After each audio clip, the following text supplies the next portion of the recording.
আপনাদের ক্ষতি হচ্ছে,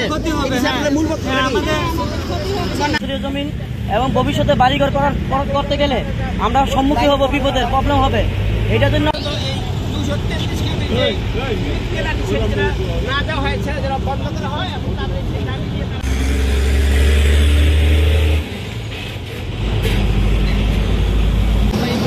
যদি আমাদের যায়, আমরা বাড়িঘর করতে পারবো না।